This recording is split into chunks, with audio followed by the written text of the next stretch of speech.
നടനും കേന്ദ്രമന്ത്രിയുമായ സുരേഷ് ഗോപിയുടെ മനുഷ്യത്വപരമായ ഇടപെടലിനെക്കുറിച്ച് തുറന്നു പറഞ്ഞ് നടൻ കലാഭൻ ഷാജോൺ. അടുത്തിടെ കാന്താര സിനിമയുടെ ചിത്രീകരണത്തിനിടെ മരണപ്പെട്ട വാടാനാപ്പള്ളി സ്വദേശിയായ മിമിക്രി കലാകാരൻ നിജുവിന്റെ കുടുംബത്തിന് സുരേഷ് ഗോപി നൽകിയ സഹായത്തെക്കുറിച്ചാണ് ഷാജോൺ വെളിപ്പെടുത്തിയത്. നിജുവിന്റെ മരണത്തിന് ശേഷം അദ്ദേഹത്തിന്റെ ഭാര്യയും പഠിക്കുന്ന രണ്ട് പെൺകുട്ടികളെയും സാമ്പത്തികമായി ബുദ്ധിമുട്ടിലാണെന്ന് ഷാജോൺ സുരേഷ് ഗോപിയെ വിളിച്ചറിയിച്ചു. അസോസിയേഷന്റെ പേരിൽ 1 ലക്ഷം രൂപയെങ്കിലും നൽകാമെന്ന് ഉദ്ദേശിക്കുന്നതെന്ന് പറഞ്ഞപ്പോൾ സുരേഷ് ഗോപി 1 ലക്ഷം രൂപ നിജുവിന്റെ കുടുംബത്തിന് നൽകാൻ നൽകിയെന്നും ഷാജോൺ പറയുന്നു. നിജുവിന്റെ മരണ സർട്ടിഫിക്കറ്റ് ലഭിക്കാനായി ചിയമാഗോ സർക്കാരുമായി പോലും സുരേഷ് ഗോപി ഇടപെടലുകൾ നടത്തിയെന്ന് ഷാജോൺ ഒരു പരിപാടിയിൽ പറഞ്ഞു. അദ്ദേഹത്തിന്റെ വാക്കുകൾ ഇങ്ങനെ: സുരേഷ് ഏട്ടൻ ഞങ്ങളുടെ ചങ്കാണ്. ഇത്രയധികം മനുഷ്യത്വമുള്ള വ്യക്തിയെ ഞാൻ കണ്ടിട്ടില്ല. ഈ അടുത്ത് ഒരു മിമിക്രി കലാകാരൻ കാന്താര എന്ന സിനിമയിൽ ഷൂട്ടിങ്ങിനിടെ മരണപ്പെട്ടു. നിജു എന്നാണ് അദ്ദേഹത്തിന്റെ പേര്.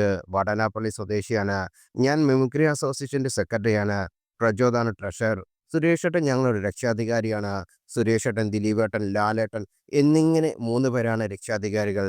ഞാൻ സുരേഷ് ഏട്ടനെ വിളിച്ചു പറഞ്ഞു, ചേട്ടാ, നിജു മരണപ്പെട്ടു. അദ്ദേഹത്തിന്റെ കുടുംബം ബുദ്ധിമുട്ടിലാണ്. രണ്ട് പെൺകുട്ടികൾ പഠിക്കുകയാണ്. നമുക്ക് എന്തെങ്കിലും സാമ്പത്തികമായി ചെയ്യണമെന്നുണ്ട്. അദ്ദേഹം ചോദിച്ചു, എന്താണ് നിങ്ങൾ ഉദ്ദേശിക്കുന്നത്? ഞാൻ പറഞ്ഞു, 1 ലക്ഷം രൂപയെങ്കിലും അസോസിയേഷനിൽ നിന്ന് കൊടുക്കാനാണ് ഉദ്ദേശിക്കുന്നതെന്ന്. അദ്ദേഹം പറഞ്ഞു, അസോസിയേഷനിൽ നിന്ന് കൊടുക്കണ്ട, ഞാൻ കൊടുത്തോളാം. അങ്ങനെ സുരേഷ് ഏട്ടൻ 1 ലക്ഷം രൂപ തന്നു. ഞങ്ങൾ അത് അവിടെ കൊണ്ട് കൊടുക്കുകയും ചെയ്തു. സാമ്പത്തികമായി അതാർക്കും ചെയ്യാവുന്നതാണ്. പക്ഷേ എന്നെ അത്ഭുതപ്പെടുത്തിയത്, ഞാൻ അവിടെ ചെന്ന് പോന്നതിന് ശേഷം നിജുവിന്റെ ഭാര്യ എന്നോട് പറഞ്ഞു, നിജു മരണപ്പെട്ടതിന്റെ സർട്ടിഫിക്കറ്റ് ഒന്നും കിട്ടിയില്ല. ഇത് ഷിമാഗോയിൽ എവിടെയോ വെച്ചാണ് മരണപ്പെട്ടത്. മരണ സർട്ടിഫിക്കറ്റ് ഒന്നും കിട്ടാത്തത് അവർക്ക് ആ കിട്ടാനുള്ള ആനുകൂല്യം ഒന്നും കിട്ടില്ലെന്ന് പറഞ്ഞു. സുരേഷേട്ടന് തിരക്ക് അറിയാവുന്നത് കൊണ്ട് ഞാൻ വിളിച്ചില്ല. ഒരു മെസ്സേജ് ഇട്ടു, ചേട്ടാ, ഇങ്ങനെ ഒരു കാര്യമുണ്ട്. ചേട്ടൻ എപ്പോഴെങ്കിലും തിരക്കഴിയുമ്പോൾ എന്തെങ്കിലും ചെയ്യാൻ പറ്റുമോ എന്ന്. മെസ്സേജ് അയച്ച് 2-3 ദിവസം ഒരു വിവരമില്ല. അങ്ങനെയിരിക്കെ നവാസിന്റെ അനുസ്മരണ യോഗത്തോടനുബന്ധിച്ചിരിക്കുമ്പോൾ ടിനിറ്റോം എനിക്കൊരു ഫോൺ കോൾ കൊണ്ടു തന്നു.